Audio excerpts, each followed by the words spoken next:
MLA ಎಲೆಕ್ಷನ್ಗೆ 25 ವರ್ಷ ಆಗಬೇಕು ಅನ್ನೋದು ಅದೇ. ಇಲ್ಲಾಂದರೆ ನಾನು ರಿಟೈರ್ಡ್ ತೊಗೊಂಡು ಅವ್ರಿಗೆ ಬಿಡುವ ಅಂತ ಇದ್ದೆ. ವಯಸ್ಸಾಗಲಿಲ್ಲ. ಅದೇನಾದರೂ ನೋಡುವ, ಪ್ರಧಾನಮಂತ್ರಿಯವರಿಗೊಂದು ರಿಕ್ವೆಸ್ಟ್ ಮಾಡುವ, 21 ವರ್ಷಕ್ಕೆ ಮಾಡಿ ಅನ್ನಿ. ಹಾಂ, ಮತ್ತೆ ಕೊಡಲೇಬೇಕು. ಅದು ಯಾಕೆ ಕೊಡಲಿಲ್ಲ ನನಗೆ ಗೊತ್ತಿಲ್ಲ.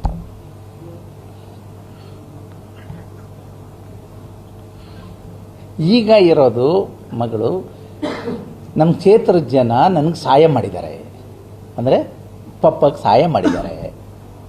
ಮಗಳು ನಾನು ಸಿಗದಿದ್ದರು ಅವರು ಆ ಕ್ಷೇತ್ರದ ಜನಕ್ಕೆ ಹೆಲ್ಪ್ ಮಾಡಬೇಕು ಅಂದೇಳಿ ನನಗೋಸ್ಕರ ಅವ್ರು ಕೆಲಸ ಮಾಡ್ತಾಯಿದ್ದಾರೆ ಅಷ್ಟೇ. ಬಿಟ್ಟರೆ ರಾಜಕಾರಣ ಮುಂದೆ MLA ನಿಲ್ಲೋದು, ZP ನಿಲ್ಲೋದು, ಆ ಕ್ಷೇತ್ರದ ಮತದಾರರ ನಿರ್ಣಯ ಮಾಡಿ ಅವ್ರು ಹೇಳ್ತಾರೆ ಅವ್ರಿಗೆ ನೀವು ಬೇಕು ಅಂದರೆ ಯೋಚನೆ ಮಾಡೋದು. ಇಲ್ಲ ಅಂದ್ರೆ ನಾನು ಇದ್ದೀನಿ. ಈಗ ಸಕ್ರಿಯ ರಾಜಕಾರಣನೇ ಮಾಡೋದು ಅಂದೇಳಿ ನಾನೇ ಹೇಳಿದೆ. ನಾನು ಇರೋದಿಲ್ಲ, ನನ್ನ ಕ್ಷೇತ್ರದ ಜನಕ್ಕೆ ಸಹಾಯ ಆಗಬೇಕು, ಸಹಕಾರ ಆಗಬೇಕು, ಅವ್ರಿಗೆ ಯಾವುದೇ ರೀತಿ ತೊಂದರೆ ಆಗಬಾರ್ದು.